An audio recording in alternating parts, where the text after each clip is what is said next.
Malaikat Jibril berkata, "Wahai Rasulullah, sampaikan salam dari Allah Subhanahu wa Ta'ala dan dariku kepada Khadijah. Dan beritahukanlah dia bahwa rumahnya di surga terbuat dari mutiara. Tidak ada kebisingan dan kepayahan di dalamnya." Hadis riwayat Muslim.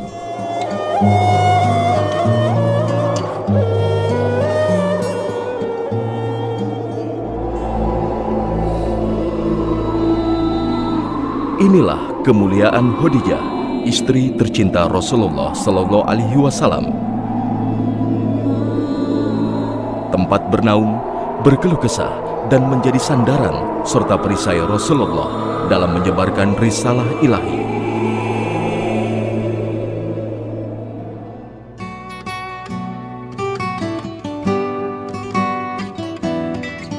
Ummul Mukminin Khadijah binti Khuwailid adalah sosok wanita yang luar biasa, cantik, cerdas, kaya, tawadu, dan selalu memberikan rasa cinta dan kasih sayang.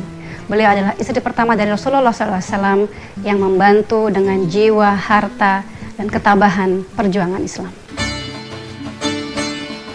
Khadijah binti Khuwailid lahir di Mekah tahun 63 sebelum Hijriah. Ayahnya Khuwailid bin Asad bin Abdul Uzza bin Qusay.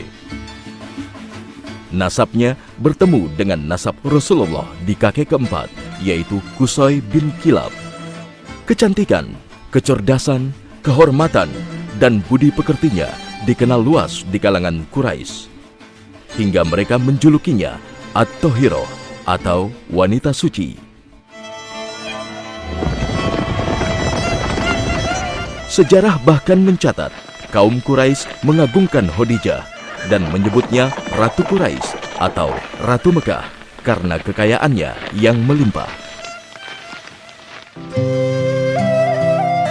Sejarah tidak menyebutkan tentang seberapa besar kekayaan Khadijah, tapi kita bisa melihat beberapa indikasi. Pertama adalah tentu bukan sembarang orang yang punya perdagangan yang sampai ke negeri Syam. Tidak sembarang pedagang biasa, karena dia memerlukan sebuah modal yang besar. Khadijah kelak perdagangannya ada di sekitar Mekah, pasar-pasar di sekitar Mekah, juga perdagangan yang merupakan kebiasaan orang Quraisy, li'ilafi Quraisy, ilafihim rihlatas syita'i was-saif. Kebiasaan perjalanan dagang orang-orang Quraisy, di mana mereka terbiasa berdagang di musim panas dan musim dingin. Perjalanan mereka jauh.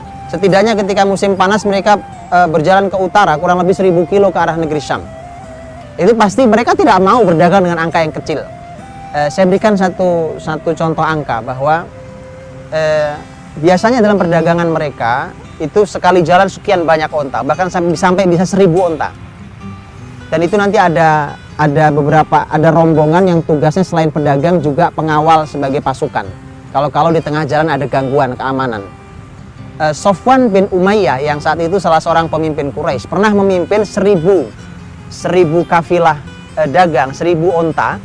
Itu angkanya 50.000 dinar. Jadi kita bisa perkirakan itu. Dan 50.000 dinar itu tentu milik beberapa orang di Mekah.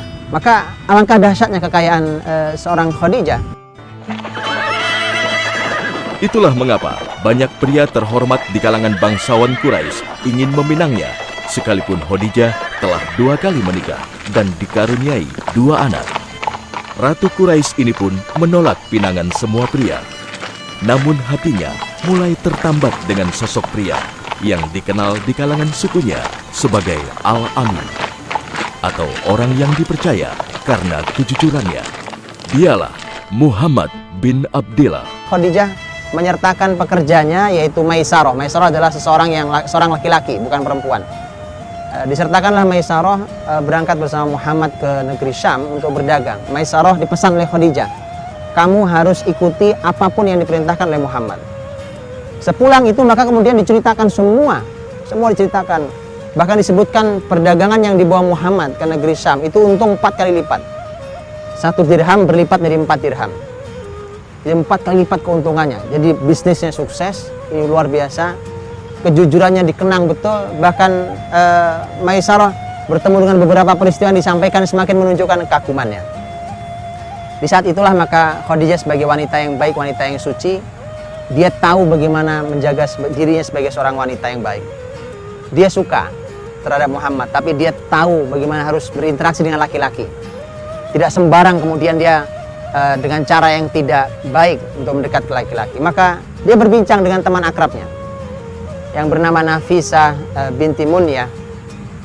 Khadijah ketika berbincang dengan Nafisah sesungguhnya tidak langsung menyampaikan bahwa saya ingin dinikahi Muhammad. Tidak ada kalimat itu, bahkan dia sangat menjaga. Tapi Nafisah paham betul apa yang dimau oleh Khadijah karena teman akrabnya. Datanglah Nafisah ke Muhammad SAW kemudian bertanya. Pertanyaan Nafisah juga sangat menarik dialognya. Nafisah mengatakan, Muhammad, kenapa tidak kunjung menikah?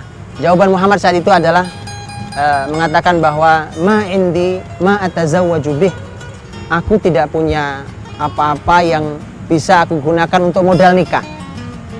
Maka Muhammad SAW ketika tidak percaya diri itu, Nafisah segera menjawab. Kata Nafisah, bagaimana kalau kamu dipanggil gitu, untuk menikahi seorang wanita yang tidak mempedulikan kemiskinanmu itu, kemudian dia wanita terhormat, wanita yang kaya, ya, bagaimana kalau kau diajak untuk menikahi wanita seperti itu? Kemudian Nabi mengatakan, atau Muhammad SAW mengatakan, wamanhi, siapa dia itu? Nafisah mengatakan Khadijah. Muhammad pun setuju menikahi Khadijah. Dengan didampingi dua pamannya, Abu Thalib dan Hamzah bin Abdul Muthalib, Muhammad melamar Khadijah dengan mahar 20 ekor onta muda. Pada tahun 595 Masehi, pernikahan agung pasangan mulia Al-Amin, pria terpercaya yang berusia 25 tahun, dan wanita suci yang berusia 40 tahun, digelar di Mekah. Aisyah pernah menyampaikan bahwa tidak ada wanita yang paling aku cemburui kecuali Khadijah. Padahal aku belum pernah bertemu dengan Khadijah.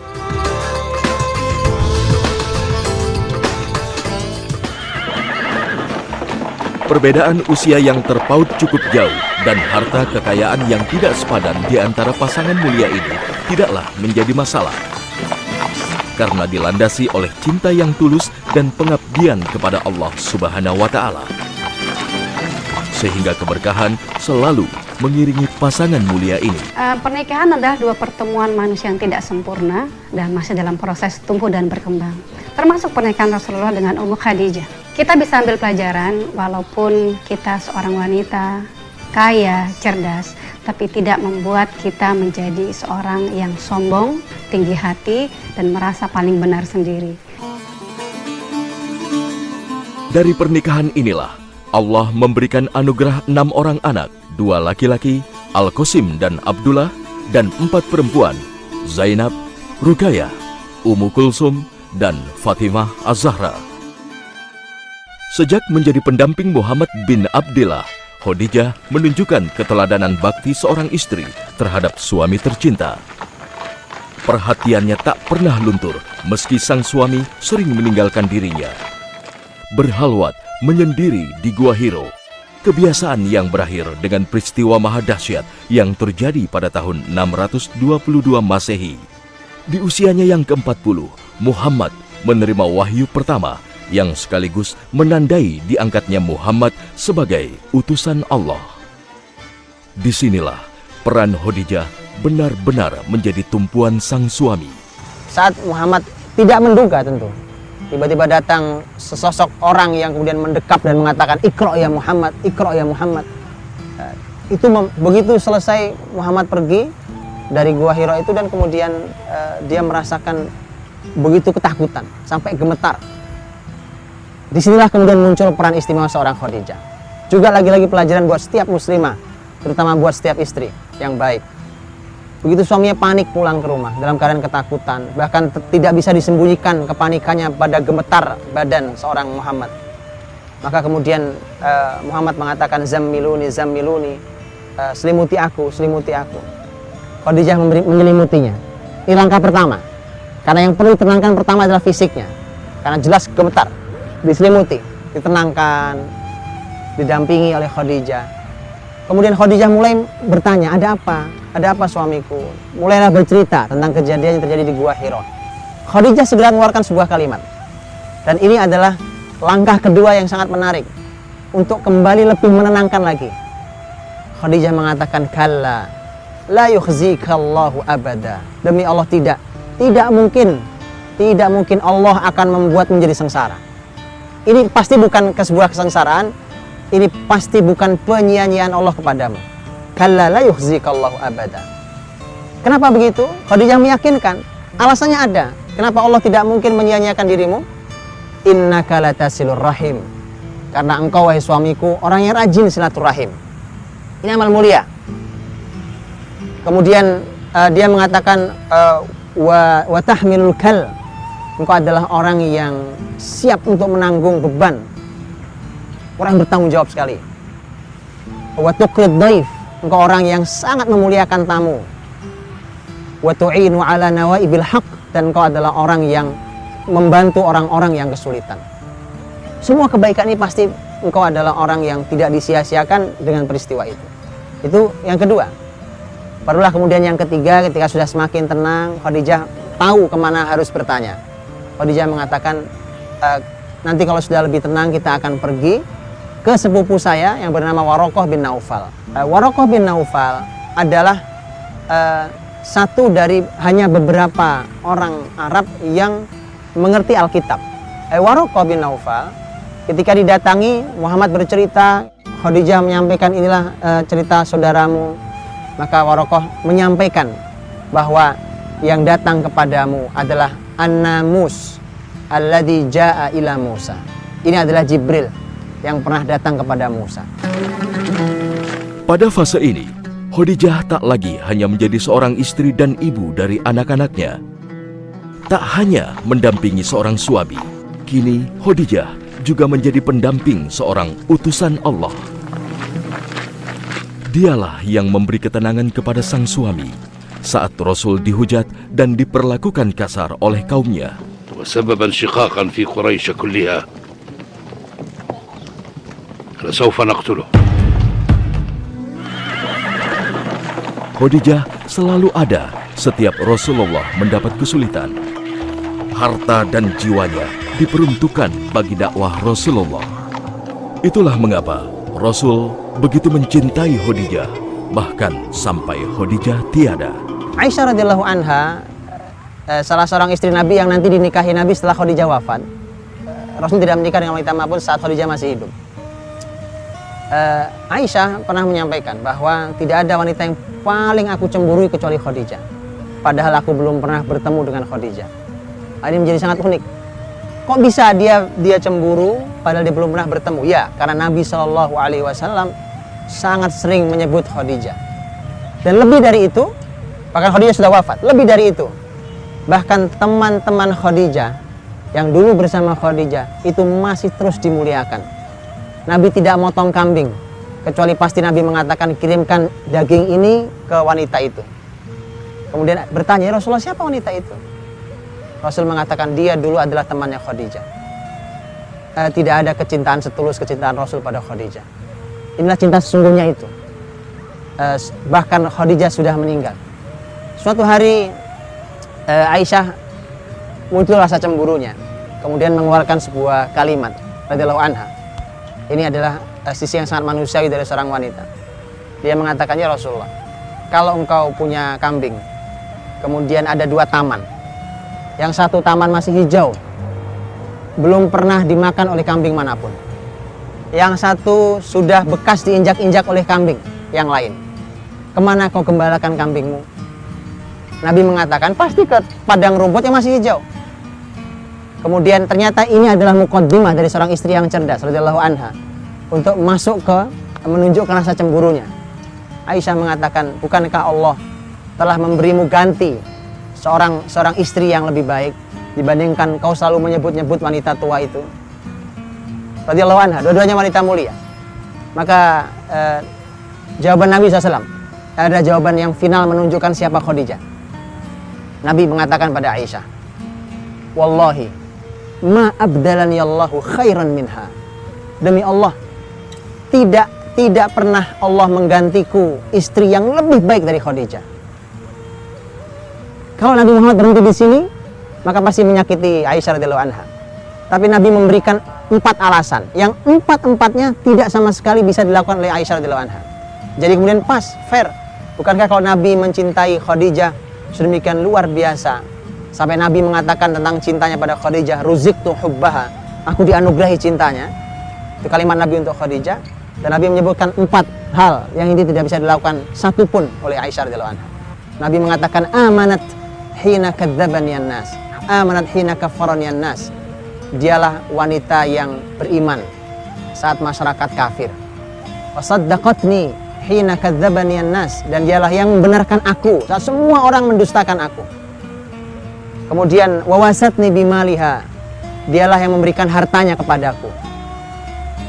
Warazaqani Allahu minha aulad, dan darinya aku dianugerahi Allah anak-anak, keturunan. Datang Jibril ke Rasulullah Muhammad SAW. Muhammad, Khadijah akan datang. Kalau dia datang, sampaikan salam untuknya dan berikan kabar gembira dengan rumah yang telah Allah bangunkan di surga untuknya.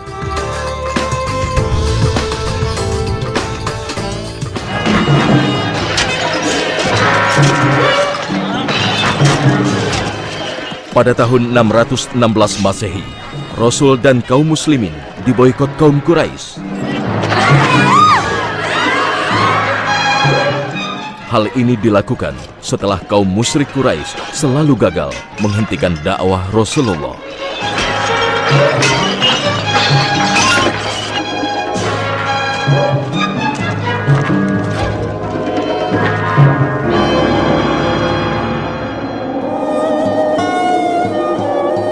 Rasulullah diisolasi di sebuah lembah milik keluarga besarnya di pinggiran kota Mekah. Segala bentuk komunikasi, transportasi, dan keperluan sehari-hari dihentikan. Ini berlangsung hingga 3 tahun.